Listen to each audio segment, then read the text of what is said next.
Good morning, everyone. Excuse me. Welcome. We're glad that you were able to take some time out of your day today to listen to this conversation around scope creep. Our official title of today's webinar is Scope Creep: Navigating when Projects Spread from a Design Build Perspective. My name is Mike Leonard, and I'm publisher of Food Engineering and a couple of other brands, food and beverage brands here at BMP Media, and I'm your moderator today.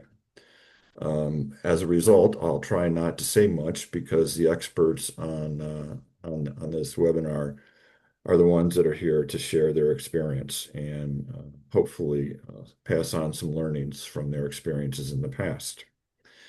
Before we get started, the format of the webinar, we've decided to do a little bit of a chat, fireside chat, instead of PowerPoints and whatnot.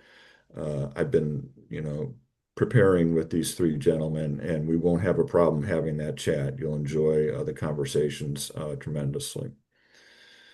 Um, Near the end, maybe 10 minutes before the end, we'll look at some of the questions that you can submit through chat, and we'll ask the panelists some of those questions if we have time. Before I get started and toss it over for introductions, I want to literally read to you word verbatim the intended purpose of this from our brief, right? And at the core here is panelists will clarify the differences between scope creep, scope misses, and intentional scope adds. Explore why certain disciplines like automation, low voltage, HVAC, and OT infrastructure are especially vulnerable, and discuss practical ways to manage stakeholder input, contingency, and contractor capacity. That's a lot to chew on, but like I said, I think that we'll be able to obtain most of our goals there. So before we get started, I'm going to ask our three panelists to introduce themselves, kind of give a mention of their background and the perspective that they bring. We've brought them from different disciplines on purpose and intentionally. We see that projects are involving more and more all three contingencies instead of three groups next to each other in terms of planning. Those contingencies are the design build community, the owner, the operator, and then the OEMs. And today's OEM perspective is from the automation perspective. So, Chris, you want to kick it off and introduce yourself and tell us what you do and where you work and all that kind of great stuff. Sure. Hey, good morning, everybody. Chris Morris with the Dennis Group. I am in our Atlanta office, been with the company 30 years, with main focus on process engineering and also project management. And certainly the lens I look at for scope creep is through process, which is the main function of what we're trying to build is processes. And that is where we see a lot of challenges in wants and needs and ads throughout a project. So that's the lens I bring to this webinar this morning. Okay. Thanks, Chris. Tim, how about you? Yeah, I'm Tim Bartle, Executive Vice President with Cybertrail Engineering. We are a automation company that does all the plant floor automation as well as information side of things, as well as the OT layer. I've been doing this for close to 20 years now, where I started out as an automation engineer, started running projects from the automation standpoint, and now kind of scope them on the front end. And I've been involved in a lot of different projects where we get brought in late and we see a lot of challenges, and others where we get brought in early and we can help navigate some of those waters that end up creating some scope creep. So that's what I feel like I'm going to bring to the table today. Thanks, Tim. And Brad? Yeah, thank you, Michael. Good morning, everyone. My name is Brad Borkowski. I'm with the JM Smucker Company. I'm the Director of Corporate Engineering for them. A little bit about my background. I've been in manufacturing my entire career. Unfortunately, I think it's hit the 40-year mark now. My background has always been from the owner perspective. So all my work history is been with Fortune 500 companies. I've been with Smuckers now for 13 years. Obviously, when I was early in my career, I did a lot smaller projects. Here in my senior years, last 7 years, I've been doing managing the largest projects for Smuckers. Uh, I've been a part of 4 greenfield manufacturing plant build projects. Recently, the last 2 with Smuckers, starting in 2017 for a total spend of about $1.2 billion in investment. Look forward to talking about this. Thanks, guys. So no shortage of experience here. It's a little daunting to sit in a meeting with these guys because they're using words I don't necessarily know. But like I said, FPSA has done a great job of bringing together these speakers and a wealth of talent and experience here. So during our preparation for here, we found that the conversation around scope is a large one.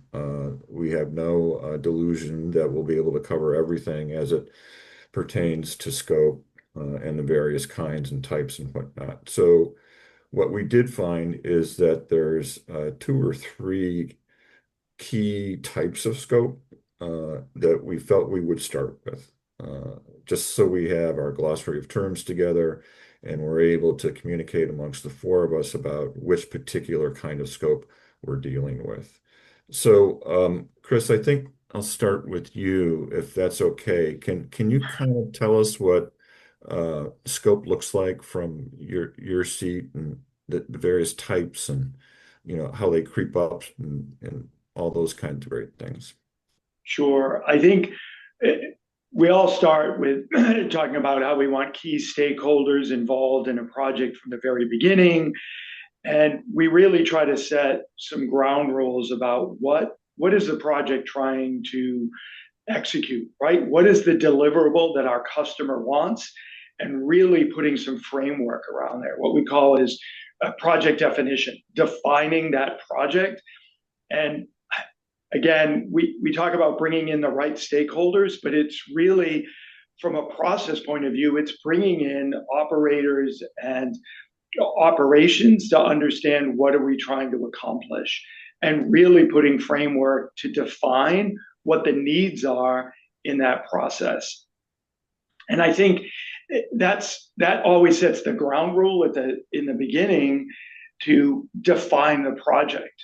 But as the project progresses, we always see that there are additional folks that are brought in, perhaps either from operations or a corporate layer, or even within the design build operation that starts to see things perhaps that, hey, maybe we should do this. And we need to decide, is that vital to the project's success, right? Do we have costs for that? And that's where you start to see this scope creep, right? And then there's these misses, right? Are there things that we have missed, and are they, again, vital to the success of the project, or are they a nice to have? And the challenge always becomes is how do we manage those between the owner and the design builder, right? Because we have an obligation in when we define that project, what we're delivering, and then the owner is expecting that's what you're delivering. And I think also what we see is as, right? As the project goes on, as Tim mentioned, we see this so many times as controls, and the process electrical at the end of the job is inheriting some things that people really want to see. And how do we control that when we set the project definition a year ahead of time? So it's really managing these 3 buckets of, hey, we define the scope, this is what we need to deliver, right? But then there are things that may get added. Do we have the money for those things? And are there legitimate misses that are going to not allow let's say, the processing to function as we defined it. Yeah, Uh, to echo that, if I could add in, just starting with a small group of experts, to Chris's point, is always good, and then kind of building on some of the additional experts within that facility, within that operation, to understand, okay, what are the wants that they really need to have there, so that they are getting a good, fully operational plant, and are they necessary upfront, and should they be added into the scope when the planning is happening, or should they be deferred until a later time and added later? So just wanted to add that in as a concept as well. so Tim, just a quick follow-up then, to that point. Typically, I think you mentioned that you're coming in later than others, if you will, in the build and whatnot. Um, and I'm gonna guess, I could be wrong, that you're picking up on a lot of these that either scope creeps, potential scope creeps that were not caught or hadn't emerged until you walked into the place. Um, is that a frequent occurrence, or am I making that up in my head? Or and how do you manage those with the owner when you come and knock on their office door and say, "So, we, Yeah. Yeah, it is a fairly common occurrence because in that initial scoping phase, in most cases, people are looking at like OEM equipment as a fit for purpose object that they're putting in. They need a filler, so they get that. They need a blender, so they get that. But there's a lot of other things that go around that make those things work together as a cohesive unit. The data that you need to get from that, so you can see how your production is, and those in many cases are just missed right up front. So on some of the most successful ones I've been on, I've been there up front to actually build some of the standards that everybody needs to adhere to start to plan where the networking and low voltage needs to be, so that you can connect everything, get a unified system, collect the data that you need. And also that then covers a lot of the wants that operations has. So unfortunately, it happens more often than I would like. By in many cases, partnering with design build firms early, they can get some of that into that budget, so it's not a complete miss, and take that burden off the end user, that owner that may not understand some of the things that really need to go in behind the scenes because it's just not noticed. Automation runs, kind of under the radar many times. If it doesn't work, everyone notices. If it does work, nobody pays any attention. That's right. Hey, Tim, question for you.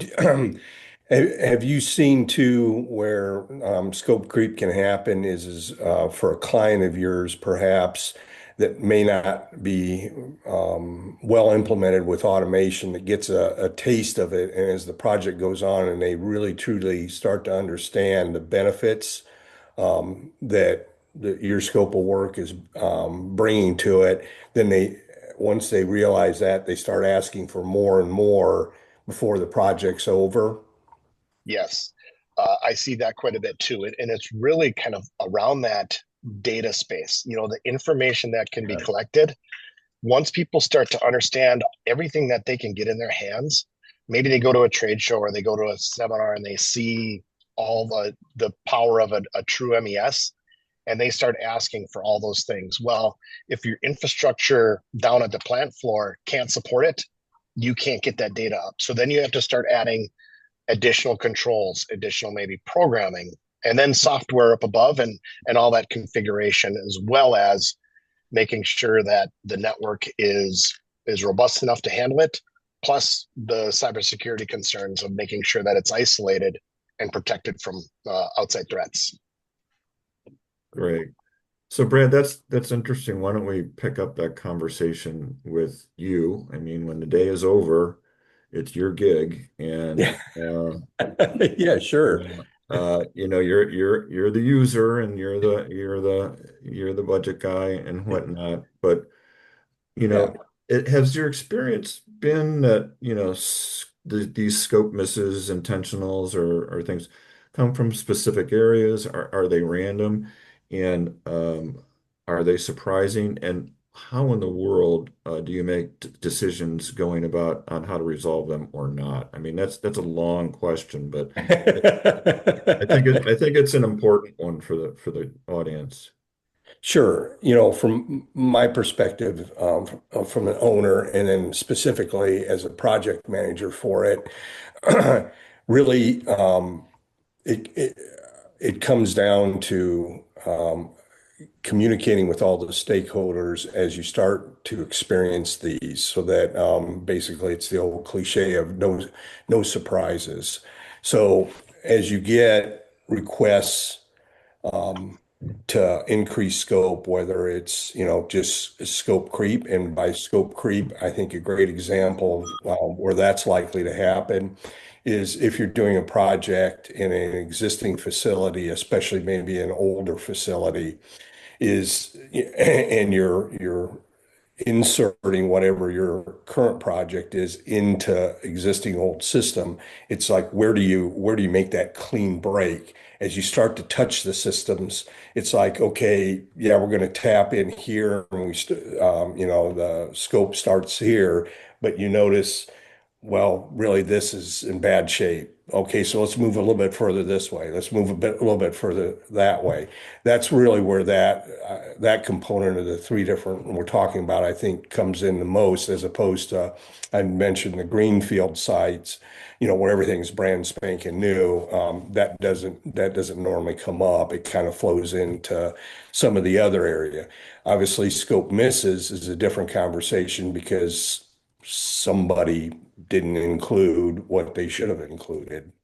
And then, finally, the intentional scope, again, that comes back to communication. If the company needs to pivot because market conditions, whatever you're asked to do, it, you have to understand, just as we, I think, may have informally mentioned, so cost, what's the impact of the schedule, and get that back to the stakeholders so that they understand it. In the end, and it might sound like a bit of a CYA here. In the end, what you're doing is you're making sure you're managing that any of these scope changes outside of potentially scope miss, because that probably falls under the project manager, that it's intentional, and whether it's increased schedule, whether it's increased cost, is that it's not because of poor project management. It's conscious decisions that the overall company has pivoted, asked for, whatever, and not from poor project management. And again, I'm giving it narrow from my role over the last 7 years on the major projects.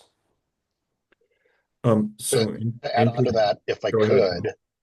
could, Brad, you mentioned, some of the challenges are they're less upfront in a greenfield. Do you see far more challenges like this in a brownfield where you're trying to add, maybe an expansion onto a plant? Because I know from our aspect, and I'm sure Chris does too, that you kind of find out what's under the hood once you really dig into that, and you start doing the design, and then wow, you're seeing 20, 30-year-old infrastructure, both the physical, the automation, the equipment that just isn't going to support Yep. that. And that typically ends up as kind of an oversight or a miss. Yep. That comes back a little bit to the project. You're exactly right, to your point, and I want to affirm that you're exactly right. I think brownfields, retrofits, sandwiching in the existing operations are a lot more difficult and a lot more susceptible for that type of scope creep. One of the things with, again, back to the communicating and setting expectations is that, and we're going to touch a little bit on contingency, is making sure that you're assessing the risks, and with the risk comes the unknowns, and then budgeting accordingly for those unknowns. As we'll get into a little bit further, so I don't want to jump too far ahead, but certainly that is something to take into consideration. Lack of documentation, condition of it, unknown conditions. So all of those things are things that are, I guess what I'm trying to say is that upfront should be considered in setting the budget and therefore managing expectations that you're not over budget when you run into those. If I could add on as well, I just think brownfield is always the challenge. And the older the facility is, the lack of documentation, right? We've gone into many places where, right, we're going to do a project definition and we're going to add a line and we're going to add pipe, let's say piping and equipment. And there's no structural drawings, but yet we have to support all this piping from the roof and nobody has any information, right? So how do we define that up front?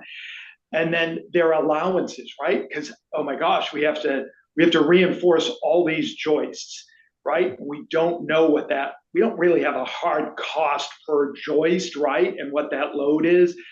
And those are always challenges up front when we start looking at brownfields.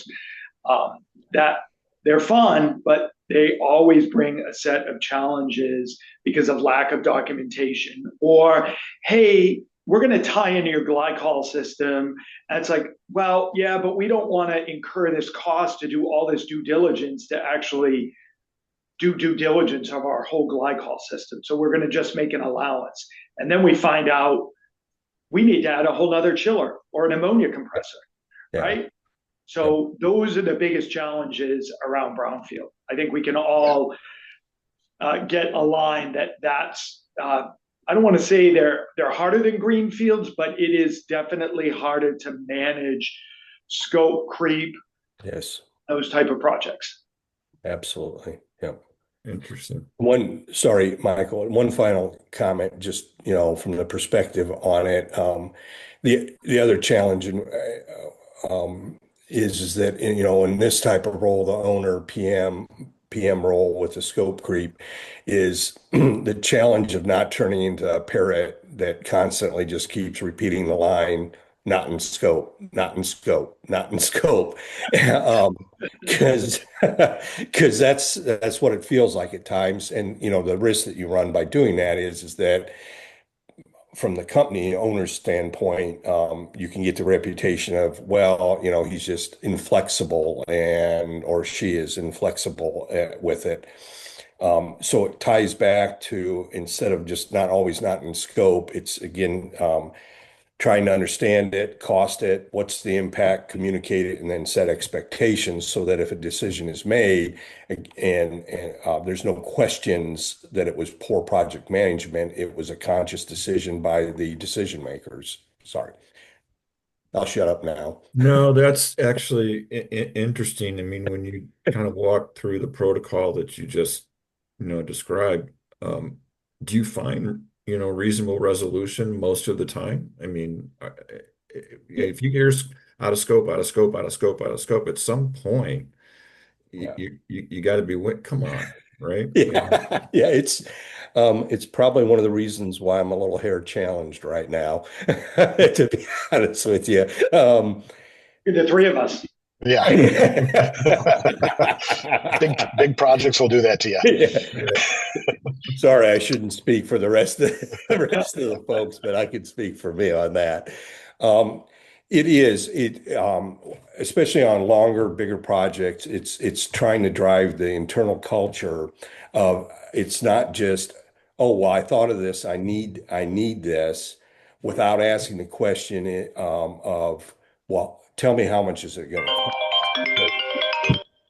Because that is what typically in my work experience has been is that people that aren't necessarily responsible for the budget but might be responsible for taking ownership of it when we deliver the project, decide that they want these things, and without I guess a tie back into owning the budget in that, it's just, I want it and I really don't care what it costs, just I'm asking for it. So it's driving the culture to say, not only I want it, but the follow-up should be, give me a cost for it. I'll take a look at what the benefit is, and then I'll come back and gain the support to say, yeah, we have decided to add this to the scope, or no, the benefit isn't there, or we'll just go ahead and circle back at the end of this and let it stand on its own to be addressed and funded. Interesting. I have one more question around your comments, Brad. In my world, when we write about this and we hear about it and we have conversations, it's interesting. You mentioned kind of two subgroups of creep. One was money, and the other one was time. Hmm. Um, so in my world, we always assume it's about money. It's always the money situation. So I'm curious. Between those two, um, is time scope more dreaded than cost scope or creep? Or, I mean, is there a difference? Are they both evil? Like, what's kind of the deal? Well, I think again, pulling on an old cliche, time is money. So they are intertwined. You can't separate the two. Um, it's a matter of what is I think more it's you have to understand what is the priority. Is it controlling costs? And by controlling costs, saying cost controls are number one priority, and we're willing to accept delays or an extended, project's timeline in order to control the cost, or time is of the essence. That's your number one priority, and we're willing to spend more money in order to hold that timeline for whatever reason.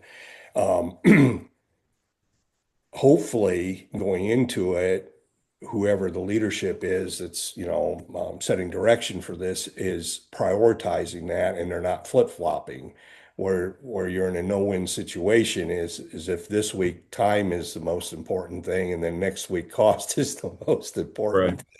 right. And if I had a solution to that, I'd probably be coming to you with a beach background behind me because I'd be retired by now.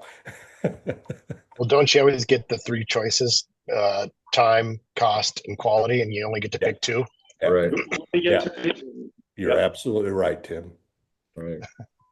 Interesting. Great conversation. So, Chris, that begs another question in my head for you. So, we talked a little bit about impact of scope, whatever kind it is, and fixing it or changing it or redirecting it. And then the topic of contractor capacity came up.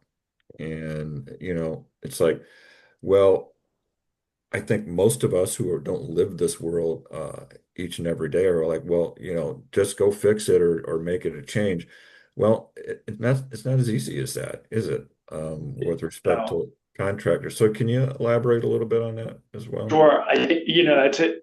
Could be a whole open-ended, another webinar about procurement strategy, right? Really trying to find the right contractors. And in this market, we see that trying to get on the street early to line out contractors and also vet them, right, from relationships and work that we've done with them in the past, as well as the owner, and just a long-term relationship of what their capabilities are, and able to react to project dynamics. I think, right, mobilizing, demobilizing if there's changes, right. How well do they manage their crew, their time, and their quality? A lot of times, what we do is we do mock-ups in the field, right, for certain details on the job site with the contractor, and get all the right players to look at those mock-ups to make sure, are we good with that mock-up? Let's say with a lintel or door frames or curbs or even flooring, right? And we do a mock-up and everyone says, yep, that's exactly what we want, right? Because a lot of contractors sell their services, right? And then actually when the work is done, it's not always what we expected. So I think that contractor pressure, we can end up redoing a lot of things, and that's time, that's money, if quality is not what we expected from the get-go, no matter how many written specs we try to hold them to. Interesting. Brad, any thoughts on that? Or is that Yeah. something you divert to other members of your team or that conversation? Um, it depends on I guess the level of that. On the large projects, that certainly is a consideration if there is scope creep, especially significant scope creep. Um, the the natural thing to do is just to ask whatever particular trade or contractor it is to pick up the additional scope. They're on site, makes sense. It's probably going to be the most cost effective. The watch out though there is you can reach saturation with the contractor. They may feel pressure just to accept the additional work just because they want to maintain the relationship and maybe don't want to say no. Um, there could be other drivers of it as well. But you have to take a pause and take a closer look to see if there's any yellow flags out there with their work before you start throwing even more at them. Are they slipping on their schedule, intermediate schedule of work? Has there been increased amount of quality concerns with the quality of the execution of the work they're doing? Take a step back and say, really, even though it's probably going to be more painful, a little bit more expensive, but we really need to engage another contractor to do this because we run the risk of putting them into saturation. And my experience has been when you put them into saturation, no one wins from that. Yeah, I would interesting. like to add to that as well. What I found is if the specifications up front aren't well defined with the right appropriate amount of quality, you can have long-term scope creep. So what I mean by that is if you have two contractors bid on a job and one is using subpar materials, they win the job, they put it all in. It's not really noticed that the plant starts up, and 2 years down the line, you know, maybe it's a galvanized conduit in a chemical room and it's all eaten away, or the wrong cable, so your network is not functioning appropriately. That all has to get redone. So making sure that you're creating the appropriate bid to make sure all your contractors bidding apples to apples so that it is common what everybody is doing. And then making sure that the materials that you are using aren't causing you some long-term pain. We've run into that before, and that's one thing we will do. We'll assist the design build firm in some of that low voltage requirements, what's needed in different areas, different environments, all those items that really are needed for a robust automation, because your plant is running on that for many years to come.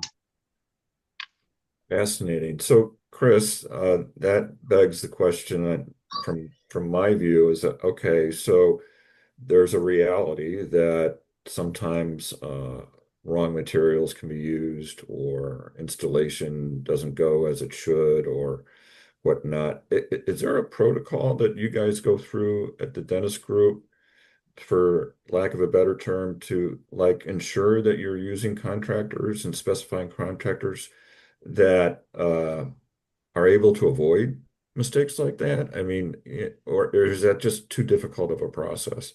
Well, no, I think we've gotten stronger in vetting contractors up front, certainly from safety discussions, actually references, understanding who they are. You can do a deep dive as much as you can, perhaps even visiting a job site, perhaps where they've done work, right? But really to vet contractors that mainly have done work in the food space, right? I think we see a lot of guys who are like, oh, I've done piping, right? Well, have you really done sanitary tubing? And what's your strength in sanitary tubing? And your welding, specifications. And really quality, we really try to hold folks to expectations, as Tim said, right in the beginning, as the defining as much as we can from a quality standpoint in the specifications and the drawings to really, capture those food safe details that we really need to make sure are done properly up front. So I think it's vetting contractors as well as being as clear as we can within specifications and drawings to get it on a piece of paper, to be clear. And then certainly at the bid process, when we're reviewing all of that, to walk through the drawings in detail. Interesting. Tim, we talked a little bit about in preparation for here, kind of the practical playbook of, building the team and getting the right individuals involved, seeing as how, you're not necessarily, although you've said many times you would like to be on the front end, you kind of come in mid-project or whatever, and you start picking up on these things. And in hindsight, I think you've mentioned that you might have some simple tips or comments about the process, the practical process, how you go about requesting things that you need right away, those types of things. Can you kind of tell us your journey and your story from that perspective? Yeah, absolutely. So one of the first things that we like to do is really understand their maintenance staff. What are they comfortable with using from an automation standpoint? What's their skill sets? How should that be defined?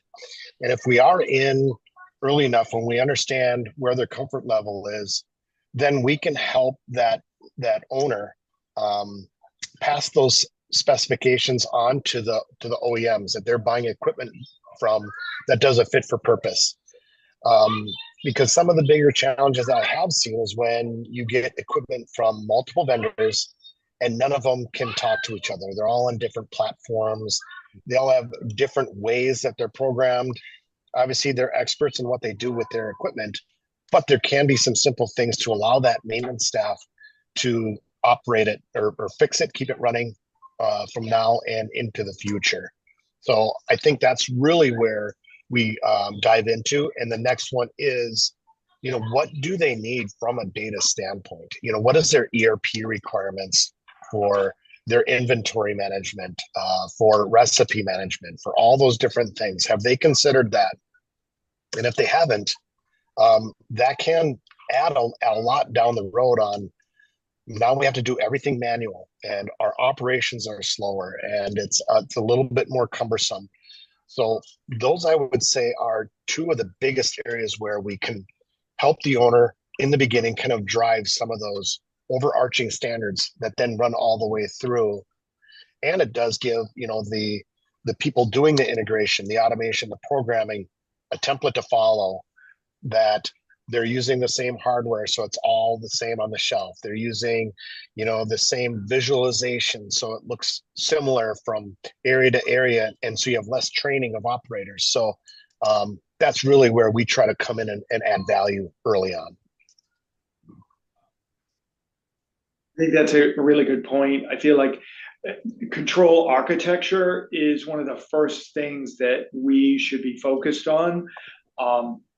To really set what does that architecture look like from the very beginning, right? Because it also affects what's happening out on the plant floor, right? Mm-hmm. From remote IO, any HMIs, what does that look like? And that takes up space. And then, operator access and flow of operators and how that gets integrated with lines and equipment and so forth. So it's a good point. I think, and I feel like process controls is at the very beginning to help define that and then almost go away and then come back.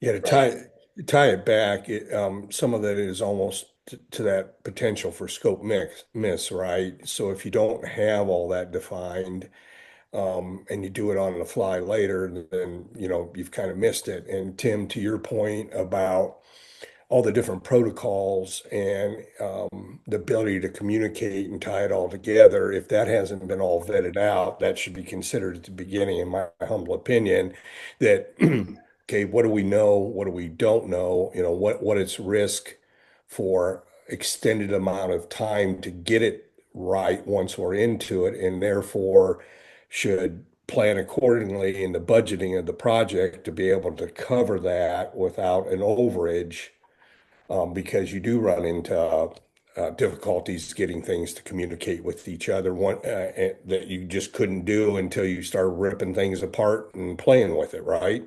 Right. Right. And from the OEM standpoint, once they start to build equipment in a certain spec, if they do have to go back and revisit it and get it to a platform that's common for the plant, that is a big change, and it can create unknown change orders. But if they understand up front, they can put that into the costing that's in the Mhm. budget. It's understood early on, and everybody kind of moves forward. Yeah, great. So, Brad, we're hearing more and more on, from our perspective, about earlier and earlier engagement with OEMs and design build and the owner, right? 10, 15 years ago, OEMs, for lack of a better way to say it, weren't allowed in the early part of the process, right? Or they weren't invited. Now we hear almost, very frequently that practice is changing, that OEMs are, like Tim just illustrated, are a critical part, or can be a critical part earlier in the process. Having said that, if you gathered everyone in a room, there could be 100 people in the room, saying, let's go this way. So from an owner perspective, are you on board with that trend? Do you prefer another way, or what's your opinion on how that's going? Yeah, it's a good question. Um, in a perfect world, you'd want to have time to engage everybody up front, do a thorough investigation, consider all the details for the buildup and that. But that's a perfect world, and unfortunately, we don't live in it. It really, so to answer your question, yes, would love to do that. The real world is that some projects are go fast. You're asked to do it, and you just simply don't have the time to engage all those people to make sure that you've got it all planned and vetted out ahead of time. And that ties back to where I said, then that becomes a risk that needs to be communicated to the overall powers that be that are the oversight, judging whether or not the project is, on track and successful at the end, to communicate and make sure that they understand go fast means a lot of risk, means a lot of extra contingency dollars to cover those risks, to do it. So I've experienced both where, there was plenty of planning and we brought in all the key players, had discussions with them, we met with them and actually they helped define the spec buildup as well as the budgeting process for approval and that.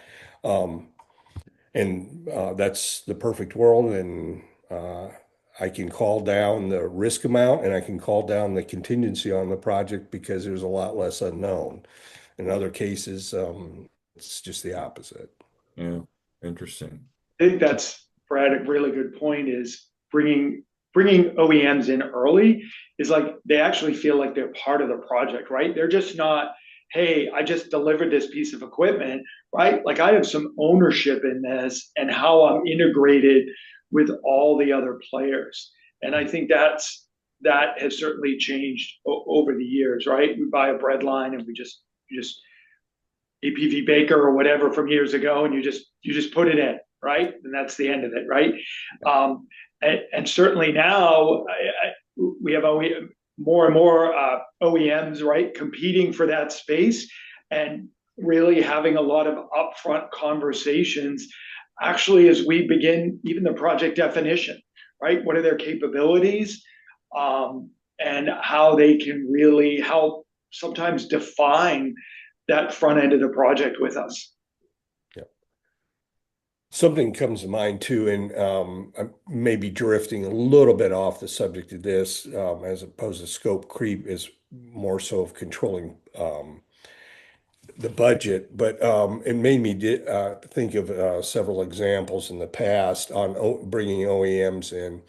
Um, Sometimes the owner pushes an OEM outside of their core competency because that's what they want. Um, My experience has been is you need to be very careful there.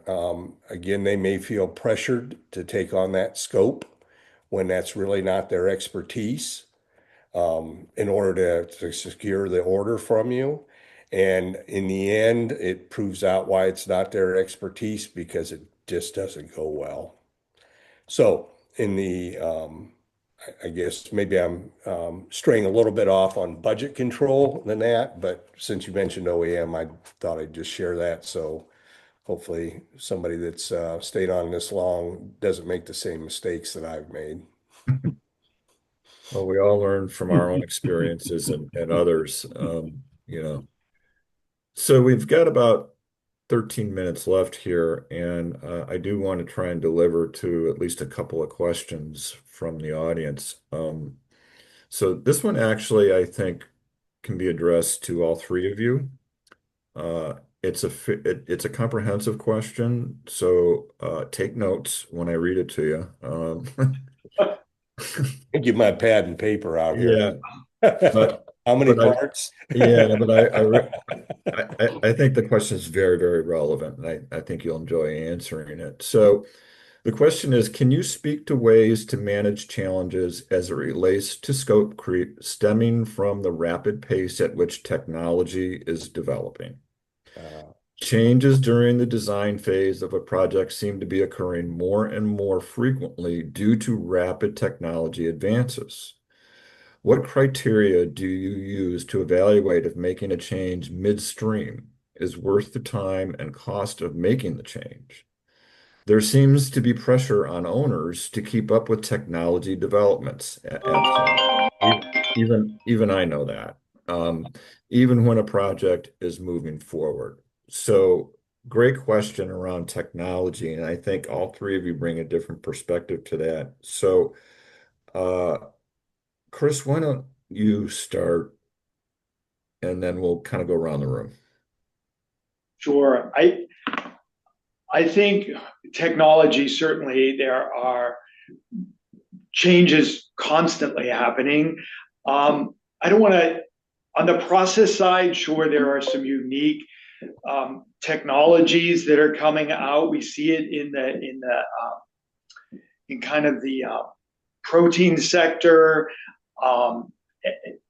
And the way to manage that, I think, is going in with eyes wide open, that there's perhaps some allowances, but it comes down to time and schedule. Again, back to Brad, I hate, but can we afford more R&D time perhaps and take a pause?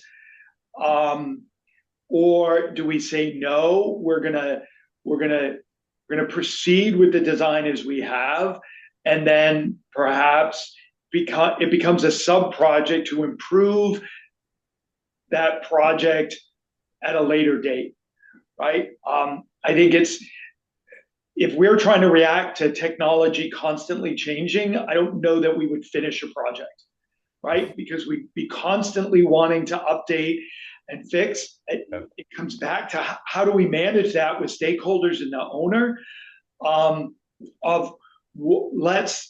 is it important that we get online and we get this product out, right? I think we've seen that with brand innovation or development. When a new product wants to get out on the street and into the market, if that's the goal, let's get that out there and then look at refining the process, developing that process with the key technologies that also have been proven, right? We don't want to be reactionary where everybody says, hey, here's a new technology, this looks great. Well, how proven has that been from, let's say, a lab scale or a semi-works plant to a full production facility? How those tanks react at, a 20,000 gallon tank versus a 1,000-gallon tank in the lab for new technologies. I think it's all, again, it's not an easy answer, but I think you have to look at that time and schedule and what's most important, and then perhaps saying we're going to look at that technology once we get this production facility running and making those improvements after the fact. I would call some of that leading edge versus bleeding edge. And I have been bloody on a couple of occasions just because of that. But just to add on to some of that, one of the things, we do look at cost versus value, but in the technology realm, it's moving faster than ever, and if you're looking at servers, operating systems, software platform, firmware, we we plan as much as we can for growth. How can we have a minimal upfront cost that will accept growth in the next, you know, 5 years, knowing that life cycle of a lot of those components is, from your switch and server infrastructure is that 5 years. So plan for that. And then really, we like to call putting hooks into the system so that if you don't put it in now, you're not hamstrung into putting it in later. And so you address those technology needs that they need, that they want, and say, okay, it's not in the budget now, but we have accounted for that. If you're building a garage and it's like, well, I need a 2-stall garage now, but I might need a 3-stall later. If you pour all the cement all at once, you're saving that future cost, even if you don't finish the construction there. Some of those things from the automation standpoint, putting in some of those things that are kind of lower cost up front, if you're doing it at the beginning of the project, that allows you to expand, really kind of does take some of that out. And we'll do a virtualized system, testing everything, and try to buy the hardware and software kind of closest to implementation, so that all of that technology is as close to recent when the project gets deployed as possible. So that's one way we do it too. Right. Yeah, from the owner's perspective, I guess it would be understanding the benefit and the risk of doing, what is the driver of being, as Tim said, on the bleeding edge here? Why would I want to take the risk of unproven technology? So, you kind of have to weigh that on a case by case basis to understand it. In some cases, though, so for example, Rockwell, we've got a lot of experience with Rockwell products, Rockwell software. And, are you informed that halfway through the project, they're discontinuing a particular series of VFD drive, and now you're confronted with, okay, well, I still could get them, but I'm going to put these drives in that I know are no longer going to be sold in 6 months from the time I'm done. And so you're confronted with, okay, do I pivot to the newer drive and have half old drives, half new drives? Um, I wish I had a clean, clear, quick answer for it, but I think you have to just weigh again the risk benefits at the time that you're doing it and make the best decision. Likewise, software versions. So PLC, what rev level of software are you on the PLCs? Um, the risk is that if you don't standardize and stay a little bit behind, then you have to maintain software, 15 different versions of the programming software for compatibility of it. Um, Granted, the push is to stay up front, but likewise, you get too close to it, and now, like I said, it becomes unmanageable for the end user that we turn the project over to that has to maintain it. It's a great question. Um, I think we need a lot more time to talk through it than what we do here, but whoever submitted that, I'd like to compliment them. It's an excellent question. Yeah, it really is. Interesting. We're going into what is still considered a brand new plant next week for a major tour with all the key players who built it and whatnot. And it's quite impressive. But in interviewing the leadership uh, who funded and built that plant, they made this offhanded comment. They're like, yeah, well, it is 2022 technology, and they have just reached full capacity, a couple months ago. And that struck me as, a bit ignorant because it did sound to me like old technology. And I guess by definition it could be. But in these instances, it's not. And to Chris's point, we should probably use proven technology as opposed to, rolling the dice on, something that may or may not work. It's very And interesting. I, yeah, and I would also offer up that you need to be have your finger on the pulse of, what is the culture of the company that, you're working for. Do they embrace that bleeding edge? We're risk takers. We want to be out in the forefront so that, it won't get antiquated as quick as, something that's tried and true over time. You kind of have to weigh that out and get on board with what that culture is. Other companies, it's like we're risk adverse and hey, last thing I want you to do is putting in serial number one. Right. Right. Well, then folks want to be plan of the future, right? They want all this automation.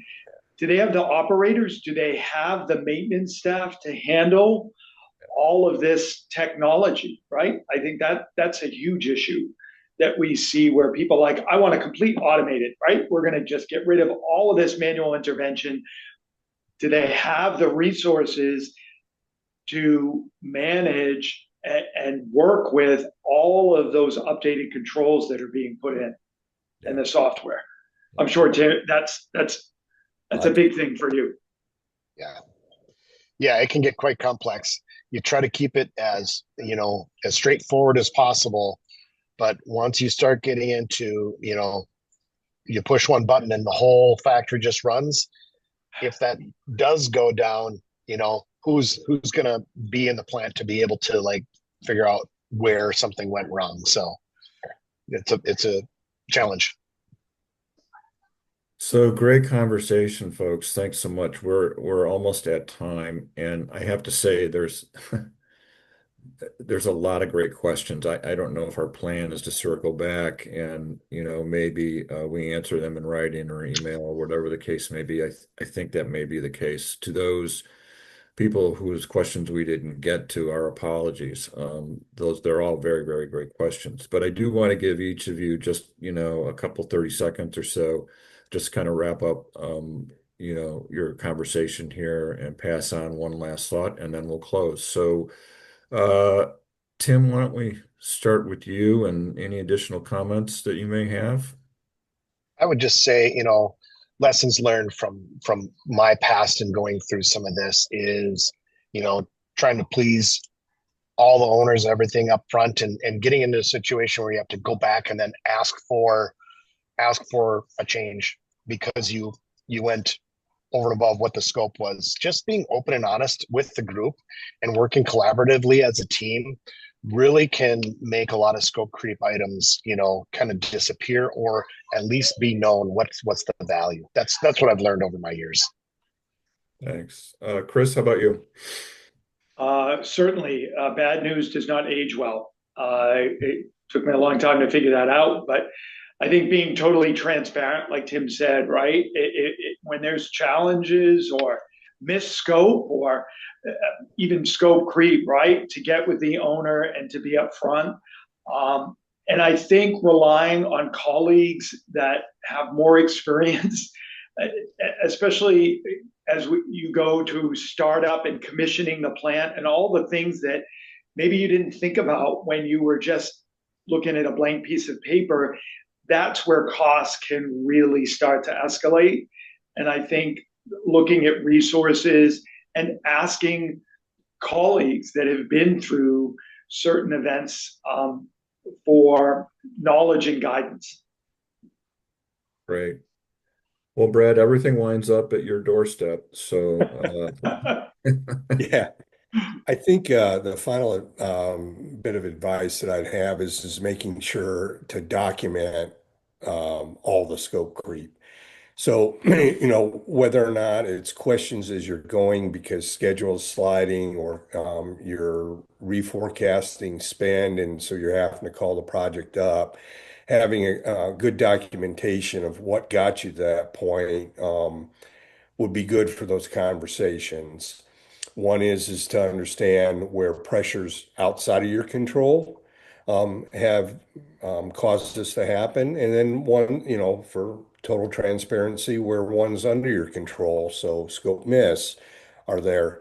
And especially helpful at the end for post-mortem on the project to learn from on it. Okay, here's our history. 75% of the slide or increased cost was from outside, but within our organization, adders to the project, and 25 percent was scope miss, where we need to do a better job of either defining that or communicating all the unknowns and the risks associated with it, and then making sure that was included in the overall project. So at the end, no one's surprised by it. Well, unfortunately, I've really enjoyed this, and your expertise across the board is awesome and super insightful. I'm certain that the audience feels the same way. But more importantly, thanks for your time and your willingness to share, all three of you. It's a chunk out of your day, but very, very insightful conversation. So we're going to sign off, and maybe we can pick this up another time. But thanks again, and thanks everyone for attending. I hope Thank you. I hope you were satisfied with what we did. So thanks everyone. Thanks, Thank you, everyone. everybody. Thanks. Have a good day, everybody.